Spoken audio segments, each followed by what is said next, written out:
বাংলাদেশের পরাধীন মন্ত্রী আমাদের টেরাক ভাইয়া গতকাল আরো একটা বক্তব্য দিয়েছে, যেটার ক্লিপ আমি আজ দেখলাম। সেই ক্লিপের একটা অংশ আপনারা দেখেন। 2018 সালে নিশিরাতের নির্বাচন, আবার দেখলাম 2024 সালে আমিডামির নির্বাচন। 2018 সালে নিশিরাতের নির্বাচন, 2024 সালে আমিডামি নির্বাচন। তো জনাব তারেক রহমান ভাইয়া 2026 সালে কি রাতের নির্বাচন হয়েছিল? 2018 নির্বাচনে তো ভোটের দিন রাতে সিল মারা হতো, আপনারা বলেন, কিন্তু 2026 সালের নির্বাচনে যে ভোটের আগের দিন রাতে ব্যালট বাক্স ভরাট করে রাখা হয়েছে, এটা কি বাংলাদেশের মানুষ দেখে নাই? প্রশাসনের নগ্ন হস্তক্ষেপে আপনারা যে ভোট কেন্দ্র দখল করেছিলেন, ব্যালট বাক্স নিয়ে দৌড়ে পালিয়েছেন, হাজার হাজার ফুটেজ সামাজিক যোগাযোগ মাধ্যমে আছে। এগুলা অস্বীকার কিভাবে করবেন জনাব তারেক ভাইয়া? আওয়ামী লীগ নিশিরাতের নির্বাচন করেছে, আমিডামি নির্বাচন করেছে, ভোট কারচুপি করেছে, কিন্তু একটা সিঙ্গেল ফুটেজ, একটা ছবি, একটা প্রমাণ আপনার দলের নেতাকর্মীরা দিতে পেরেছে? বিএনপি পন্থী আইনজীবী, সাংস্কৃতিক ব্যক্তিত্ব, গণমাধ্যম কর্মী যারা আছে, তারা কি দিতে পেরেছে? মাসুদ কামাল, আব্দুল নূর তুষার, আনিস আলমগীরের মতো অসংখ্য ব্যক্তি, তারা কিন্তু বিগত 15 বছর আওয়ামী লীগ সরকারের সমালোচনা করেছে, তাদেরকে গ্রেফতার করা হয়নি, তাদেরকে হেনস্থা করা হয়নি।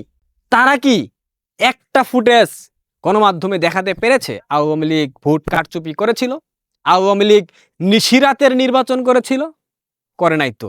জামাতের পোস্টার বয় জনাব ওয়াকারুজ্জামানের নেতৃত্বে, ওয়াকারুজ্জামানের প্রত্যক্ষ মদদে, প্রত্যক্ষ তত্ত্বাবধানে আপনারা ইলেকশন ইঞ্জিনিয়ারিং করে কিভাবে ক্ষমতায় এসেছেন সারা বাংলাদেশের মানুষ দেখেছে, পাশাপাশি পুরো বিশ্ব দেখেছে কিভাবে রাজনৈতিক প্রক্রিয়ায় হস্তক্ষেপ করতে হয়, কিভাবে নির্বাচনে হস্তক্ষেপ করে একটা বিশাল জনগোষ্ঠীকে বাদ দিয়ে, যাদের জনসমর্থন সংখ্যা 40% উপরে, বাংলাদেশ আওয়ামী লীগের মতো গণতান্ত্রিক রাজনৈতিক দলকে বাদ দিয়ে, যে দল বাংলাদেশের স্বাধীনতা এনে দিয়েছিল, যে দলের নেতৃত্বে বাংলাদেশ স্বাধীন হয়েছিল, যেই দল বাংলাদেশকে স্বাধীনতা এনে দিয়েছিল বলেই আপনার মতো তারেক রহমান, আপনার মতো রহমান বাংলাদেশের প্রধানমন্ত্রী হয়েছেন, সেই দলকে বাদ দিয়ে, সেই 40% জনগণের ম্যান্ডেটকে বাদ দিয়ে নির্বাচন আয়োজন করলেন। সেই নির্বাচনের মাধ্যমে বাংলাদেশের ছায়া প্রধানমন্ত্রী হলেন। এই প্রধানমন্ত্রিত্ব আপনি কতদিন টিকিয়ে রাখতে পারবেন জনাব তারেক রহমান? পারবেন? পারবেন না। কারণ আপনি জনগণের প্রত্যক্ষ ভোটে নির্বাচিত প্রধানমন্ত্রী না, আপনি ভোট কারচুপির মাধ্যমে প্রধানমন্ত্রী হয়েছেন। বিগত 40 দিনে আপনার যে আমলনামা, আপনার যে ফিরিস্তি, আপনি মুখ খুললেই দুর্গন্ধ বের হয়, মনে হয় ডাস্টবিন কথা বলছে, মনে হয় ডাস্টবিনের পাশে দাঁড়িয়ে কথা শুনছি। আপনি যেটাই বলেন সেটাই ভুল। আপনি ইতিহাসের মিথ্যাচার, ইতিহাস কিভাবে বিকৃত করতে হয় সেটার প্রশিক্ষণ নিয়ে লন্ডন থেকে বাংলাদেশে ফিরে প্রধানমন্ত্রী হয়েছেন। আপনি ভুলে যান, এত জলদি আপনি ভুলে যান কেন জনাব তারেক রহমান? 40 দিনে 45,000 কোটি টাকা ব্যাংক ঋণ করেছেন। এই টাকা কে দেবে?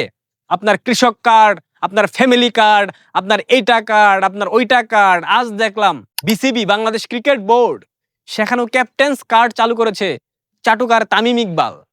এটাই হচ্ছে বাংলাদেশের সরকার, শুধুমাত্র কার্ড দেবে, কার্ড দিয়ে আপনাদেরকে ভূগোল বুঝাবে, এবং কার্ড দেওয়ার নাম করে বিধবা নারীদেরকে ধর্ষণ করবে বিএনপির নেতারা। এটা আমরা দেখেছি। ফ্যামিলি কার্ডের কথা বলে, কৃষক কার্ডের কথা বলে, ইতিমধ্যে বিধবা কার্ডের কথা বলে কয়েকজন নারী ধর্ষণের শিকার হয়েছে বিএনপির নেতাদের হাতে। ওয়াও জনাব Tarique Rahman, what a plan! কাউকে নিয়ে মন্তব্য করার পূর্বে নিজের দিকে তাকানো উচিত। আপনি কিভাবে প্রধানমন্ত্রী নির্বাচিত হয়েছেন? আপনি 2018-কে বলেন নিশিরাতের নির্বাচন, 24-কে বলেন আমিডামি নির্বাচন। আপনি 2026-এর যে নির্বাচনের মধ্য দিয়ে প্রধানমন্ত্রী হয়েছেন, সেই নির্বাচন কি নির্বাচন জনাব তারেক রহমান? আপনি কি ভোট পাইছেন? কত শতাংশ ভোট কাস্ট হয়েছিল বাংলাদেশে? বাকি ভোট থেকে আসলো? কয়েক ঘন্টার ব্যবধানে ভোটের পার্সেন্টেজ কিভাবে বেড়ে গেল? এইসব ব্যাখ্যা কি আমরা জানি না? গণমাধ্যম দেখায়নি? আন্তর্জাতিক গণমাধ্যম দেখেনি? কি ভেবেছেন মিথ্যা কথা বলবেন আর বাংলাদেশের মানুষ গিলে গিলে খাবে? এই প্রজন্মের চোখে ধুলো দেওয়া এত সহজ না জনাব তারেক রহমান। আপনি বুঝতেই পারছেন না আপনি কোন প্রজন্মের হাতে এসে পড়েছেন।